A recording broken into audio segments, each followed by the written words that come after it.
खूब लड़ी मर्दानी वह तो झांसी वाली रानी थी। अंग्रेजों का सामना करने वाली रानी लक्ष्मी के बारे में कौन नहीं जानता। 1857 के युद्ध के बारे में कौन नहीं जानता।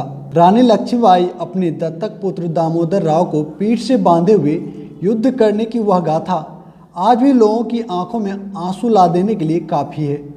सबको पता है रानी लक्ष्मीबाई उस युद्ध में वीर गति को प्राप्त हुई, लेकिन क्या किसी ने पता किया या किसी को पता है कि उनके बेटे के साथ क्या हुआ। लक्ष्मीबाई के दत्तक पुत्र दामोदर राव और उनके वंशज का क्या हुआ, उनकी ज़िंदगी कैसी थी, इस बारे में आज हम लोग जानेंगे। जैसा कि बाकी स्वतंत्रता सेनानियों के बच्चों के साथ हुआ, ठीक वैसे ही दामोदर राव को भी रानी लक्ष्मीबाई के जाने के बाद बहुत कष्ट झेलने पड़े। कहते हैं उन्हें भीख मांगकर गुजारा करना पड़ा था। बता दें, लक्ष्मीबाई ने एक पुत्र को जन्म दिया, लेकिन दुर्भाग्यवश 4 माह बाद ही उसकी असमय मृत्यु हो गई, जिसके बाद पति राजा गंगाधर काफ़ी बीमार रहने लगे थे। रानी ने राज्य को उसका उत्तराधिकारी दिलाने के लिए दामोदर को 5 साल की उम्र में गोद लिया था। बात 1857 की है। 1857 के युद्ध के दौरान रानी लक्ष्मीबाई ने दामोदर की जिम्मेदारी अपने विश्वास पात्र सरदार रामचंद्र राव देशमुख पर सौंपी थी। युद्ध में अपनी जान की आहुति देने के बाद रामचंद्र राव देशमुख वर्षों तक दामोदर को अपने साथ लिए ललितपुर जिले के जंगलों में भटकते रहे। अंग्रेजों के डर से कोई उनकी मदद के लिए आगे नहीं आया। कई बार तो उन्हें खाना तक नसीब नहीं हुआ था।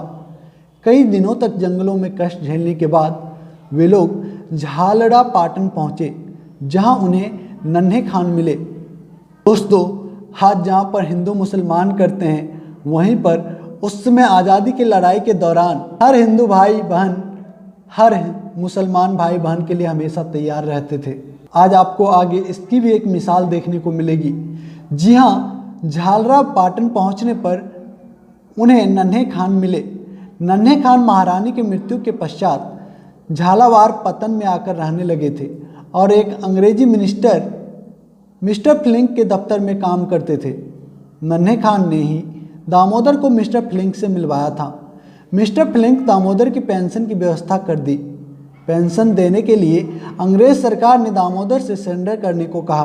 काफ़ी सिफारिश लगाने के बाद दामोदर राव को 200 रुपया प्रति माह पेंशन मिलने लगी। आपकी जानकारी के लिए बता दें, झांसी की रानी के वंशज इंदौर के अलावा देश के कुछ अन्य भाग में रहते हैं। यह लोग अपने नाम के पीछे झांसी वाला लिखते हैं। दामोदर की चाची और उनकी असली माँ ने 1860 में उनका विवाह करा दिया था, लेकिन होनी को कुछ और ही मंजूर था। किसी कारणवश दामोदर की पहली पत्नी का भी देहांत हो गया। इसके बाद उनकी दूसरी शादी करा दी जाती है, जिससे उन्हें पुत्र की प्राप्ति होती है।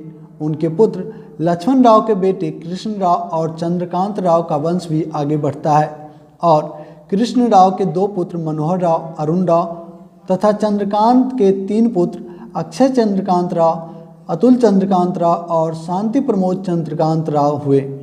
लक्ष्मण राव और कृष्ण राव इंदौर न्यायालय में टाइपिस्ट का कार्य करते थे।